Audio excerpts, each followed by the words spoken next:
was something floating to the leeward.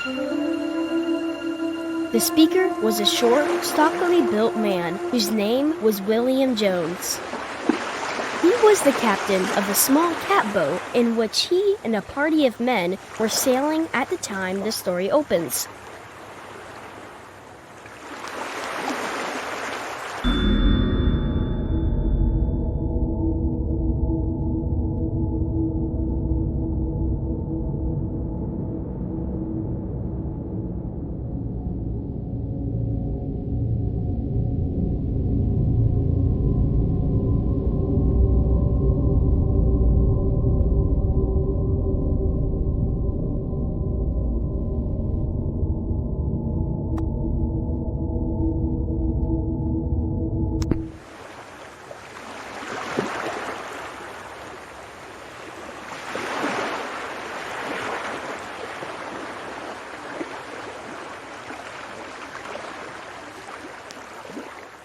"Aye, aye, sir," answered John Towers, and the boat was brought to a standstill.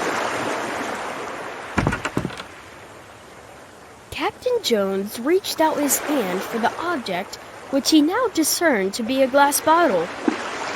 "Nothing but a rum flask that the men on the passing boat threw over," he said. But from an impulse of curiosity, he reached out for it.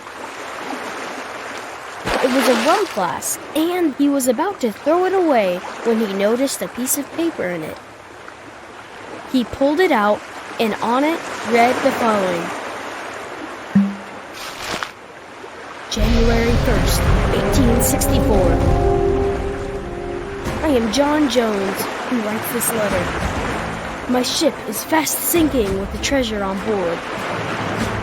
I am where it is marked on the enclosed chart.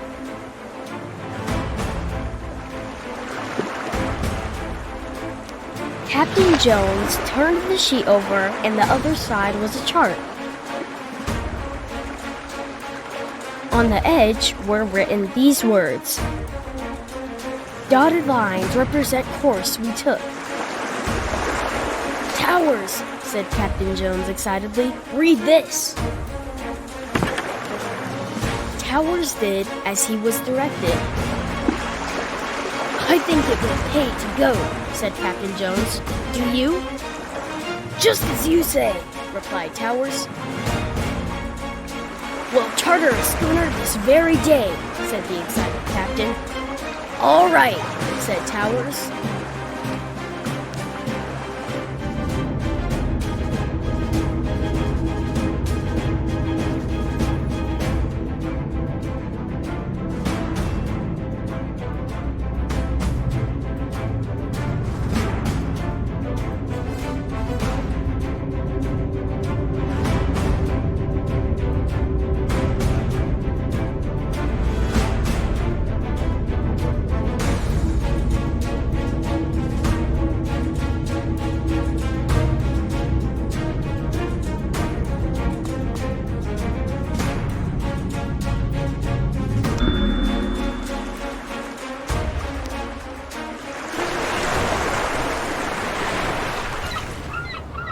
So they hired a boat.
Started off governed by the dotted lines of the chart.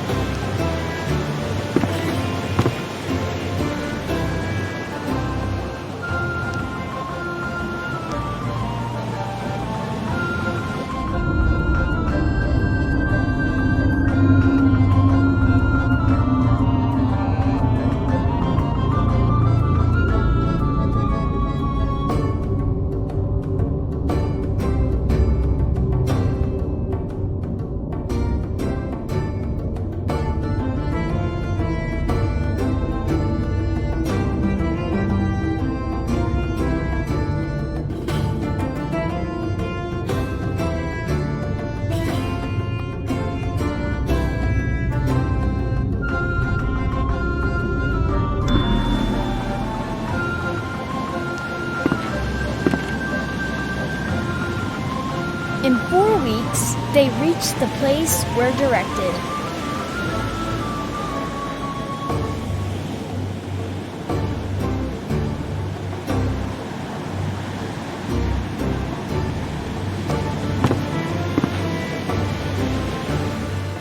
And the divers went down.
And came up with an iron bottle.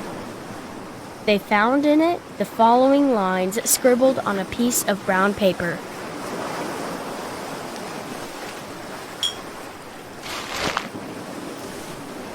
December 3rd, 1880. Dear Searcher, excuse me for the practical joke I have played on you. But it serves you right to find nothing for your foolish act. Well, it does, said Captain Jones. Go on. However, I will defray your expenses to and from the place you found your bottle. I think it will be $250, so that amount you will find in an iron box. I know where you found the bottle because I put this bottle here. And the iron box. And then found a good place to put the second bottle. Hoping the enclosed money will defray your expenses some I close. Anonymous.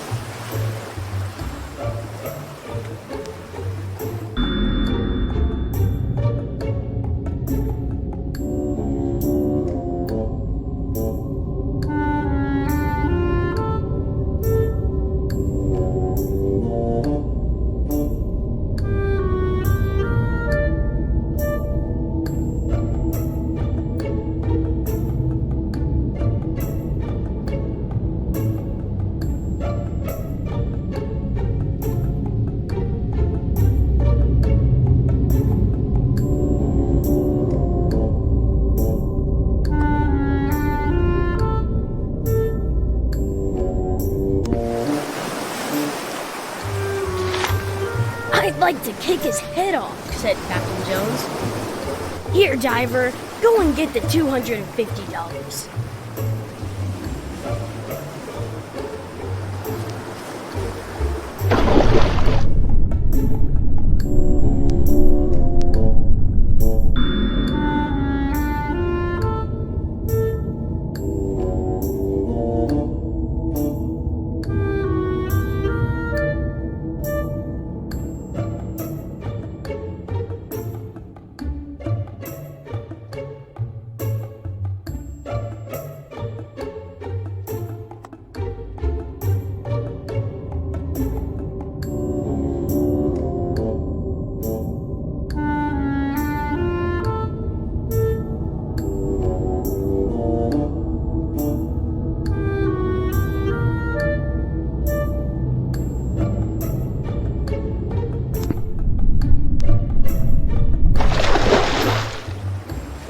In a minute, the diver came up bearing an iron box.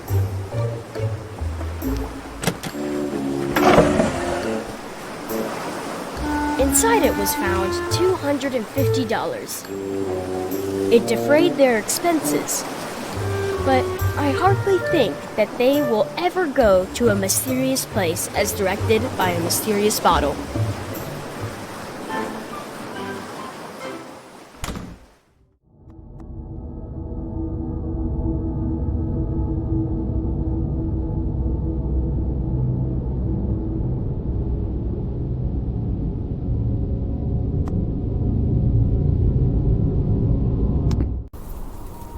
My dreams occasionally approached the fantastical in character, though falling somewhat short of coherence.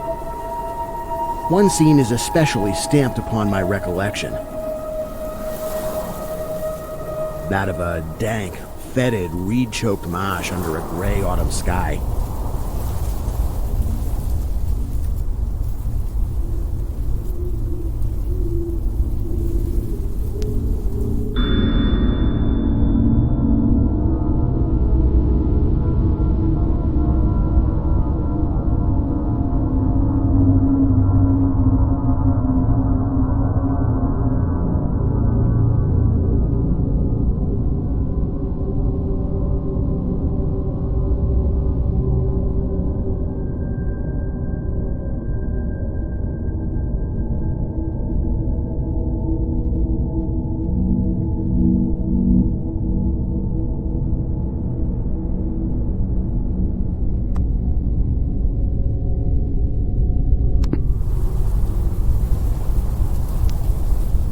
With a rugged cliff of lichen-crusted stone rising to the north.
Impelled by some obscure quest, I ascended a rift or cleft in this beetling precipice.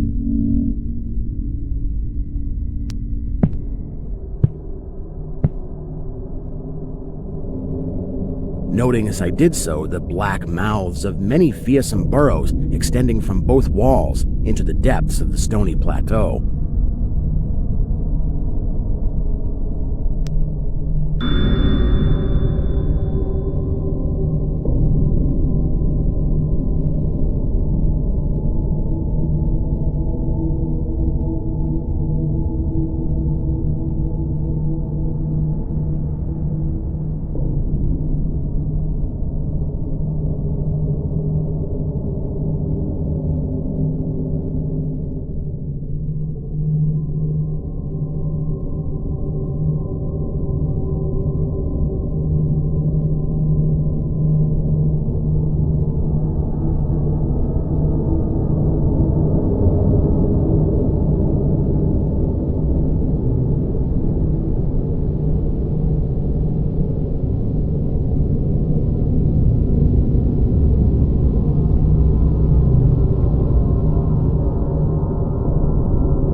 At several points, the passage was roofed over by the choking of the upper parts of the narrow fissure.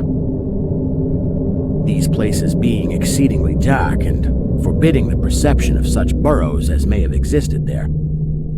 In one such dark space, I felt conscious of a singular accession of fright, as if some subtle and bodiless emanation from the abyss were engulfing my spirit. But the blackness was too great for me to perceive the source of my alarm.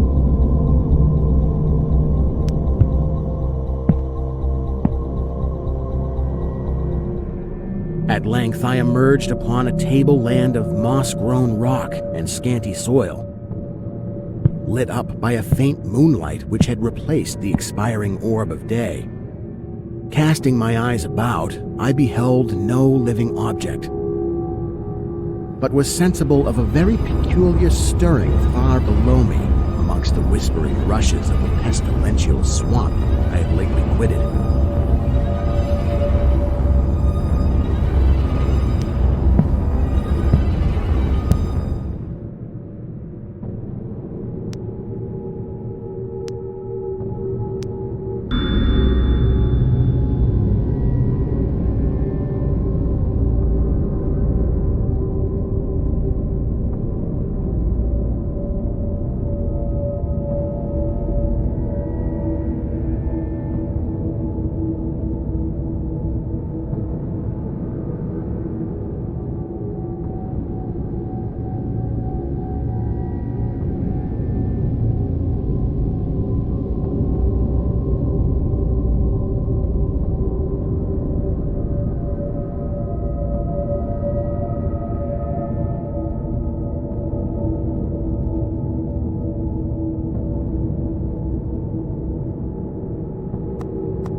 After walking for some distance, I encountered the rusty tracks of a street railway and the worm-eaten poles which still held the limp and sagging trolley wire.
Following this line, I soon came upon a yellow vestibuled car numbered 1852 of a plain, double-trucked type common from 1900 to 1910.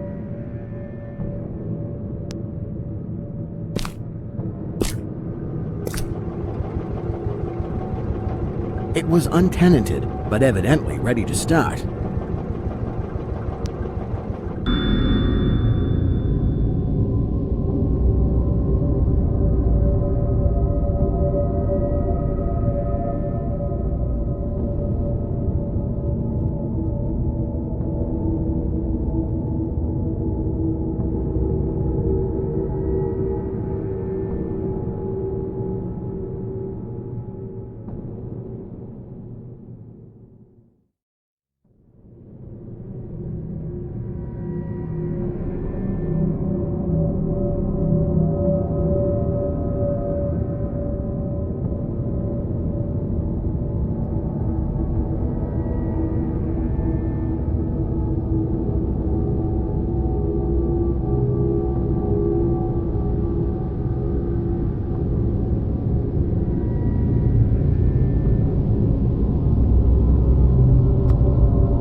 The trolley being on the wire and the air brake pump now and then throbbing beneath the floor.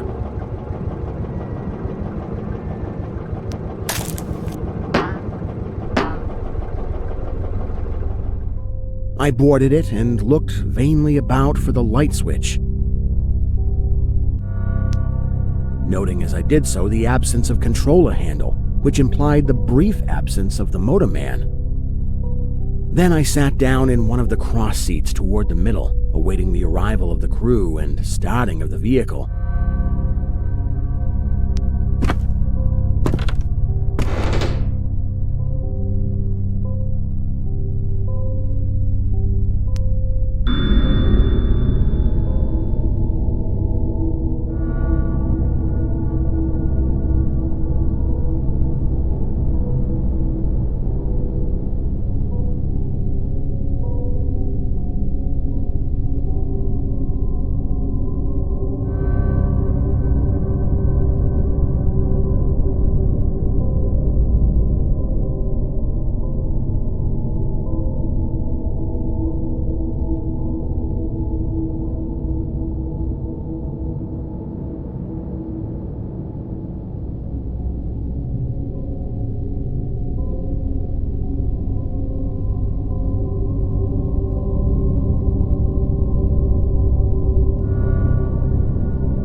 Presently, I heard a swishing in the sparse grass toward the left, saw the dark forms of two men looming up in the moonlight.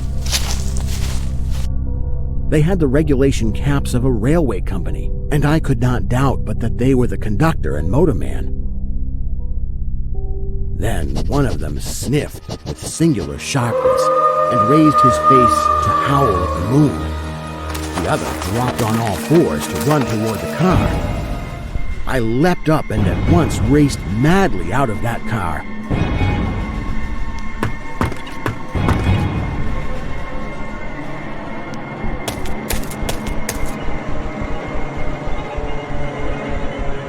And away across endless leagues of plateau till exhaustion waked me.